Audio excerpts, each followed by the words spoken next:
ขอน้อมแด่พระผู้มีพระเจ้าพระองค์นั้นด้วยเสียงกล่าวขอโอกาสพระครูตันติกิจจานุยุทธเจ้าอาวาสวัดกลางจังหวัดตำบลหลวงด้วยความเคารพและก็ขอเชิญพรพ่อแม่ออกที่ได้มาทำบุญในวันพระขึ้น8 ค่ำเดือน11ในมื้อนี้นะก็ส่วนวันพระหน้านะขึ้น15 ค่ำวันอังคารหน้าก็บริเฮ็ดอยู่นี่นะจะไปร่วมทำบุญตักบาตรในวันปวารณาออกพรรษาอยู่วัดโพสีนะวันอังคารหน้าวันพระบ่ต้องมานี่แต่ว่าวันพุธแรมค่ำหนึ่งวันที่พระเจ้าเสด็จจากสวรรค์ลงมาก็จะมีการตักบาตรในมงนี้นะก็ให้เฮามาวันพุธหน้านะวันอังคารก็ไปวัดโพสีตามปกติที่เคยได้ประพฤติปฏิบัติมาทุกปีนะพอวันพุธมาทำอย่างนี้นะฉะนั้นในมื้อนี้ก็อยากให้ขอคิดเล็กน้อยเพื่อจะเป็นการย้ำเตือนให้เฮาได้น้อมไปพุทธปฏิบัติตามสมควรเพราะว่าในแต่เฮาเป็นชาวพุทธธรรมะของพระเจ้านี่สอนทุกคนเลยตั้งแต่คนธรรมดาจนถึงสูงสุดคือพระเจ้าแผ่นดินคือสอนทุกกลุ่มทุกบุคคลเว้นภัยกระดับพระเจ้าสอนหมดนะอันก็อยากย้ำเตือนว่าชีวิตของคนเฮาเกิดมาแล้วเมื่อเฮาเกิดแล้วเฮาจะต้องเจอว่าจะต้องพิจารณาอยู่เสมอว่าจะต้องมีความแก่เป็นธรรมดาจะมีความเจ็บเป็นธรรมดาจะมีความตายเป็นธรรมดาจะมีความพัดพรากจากสิ่งที่เรารักเป็นธรรมดา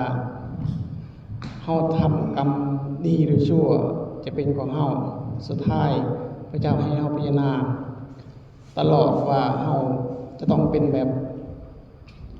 เกิดแล้วก็ต้องเจ็บเป็นธรรมดาทำไมพระเจ้าจึงให้พิจารณาความแก่ก่อนเพราะว่าคนเฮาแก่ตั้งแต่อยู่ในครรภ์แม่จนเวลาสุดท้ายบ่แม่นว่าคนเฮาจะต้องผมงอกหนังเหี่ยวย่นฟันหักหมดแห้งนั่นคือความแก่ที่เฮาเห็นแต่จริงแล้วคนเฮามันมีความแก่ปกปิดคือความแก่ปกปิดไว้ตั้งแต่อายุ50หรือ60ลงมาแต่พอเฮาอายุหลายๆแล้วความแก่มันก็เปิดเผยขึ้นอันบ่มีผู้ใดบ่แก่ได้แม้แต่เด็กน้อยก็แก่กันแต่เพียงแต่แก่น้อยมันแก่หลายคือเฮา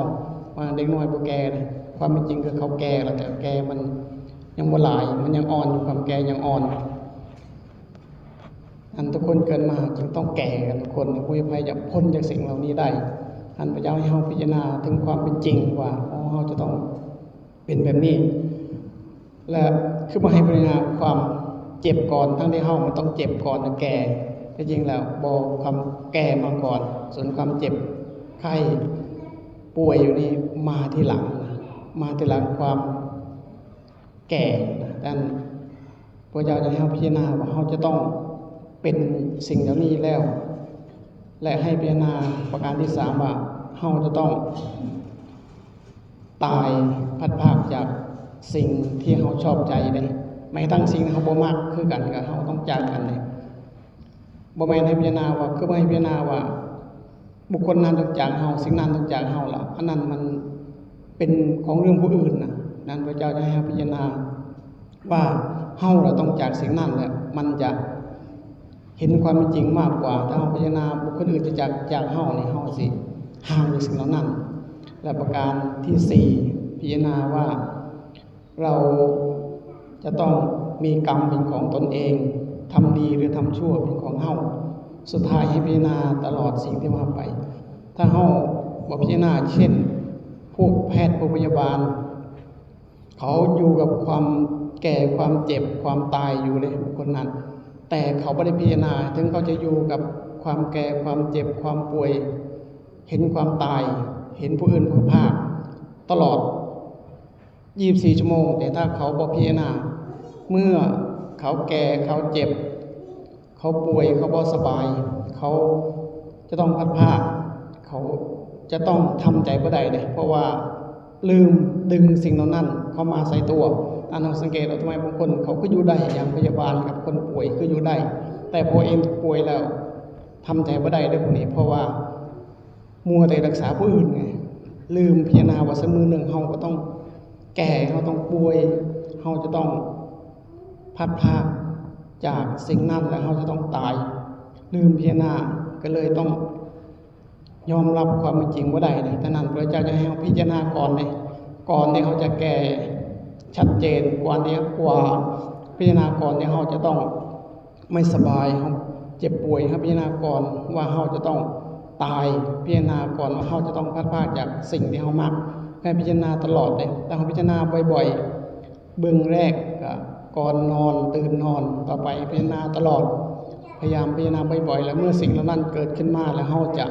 ทำใจได้เลยเขาจะยอมรับกับสภาพสิ่งที่เขาเกิดขึ้นได้เลยเขาก็จะมีความเบาใจลงเลยเหมือนกับเด็กน้อยล่ะลูกเขาตอนเป็นเด็กน้อยถ้าเป็นเขาผู้อื่นปลอบใจก็เอาไม่อยู่หรอกสู้เขาเป็นแม่บ่ได้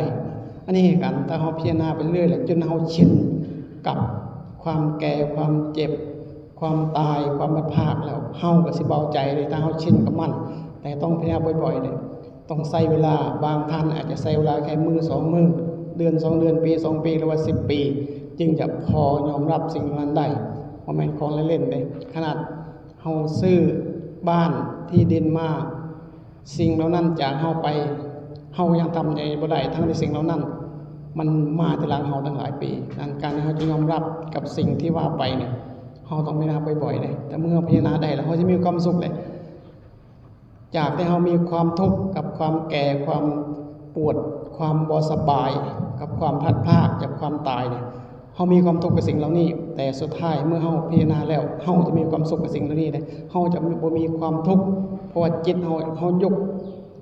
ออกจากความแก่ความเจ็บความป่วยความพลัดพรากความตายได้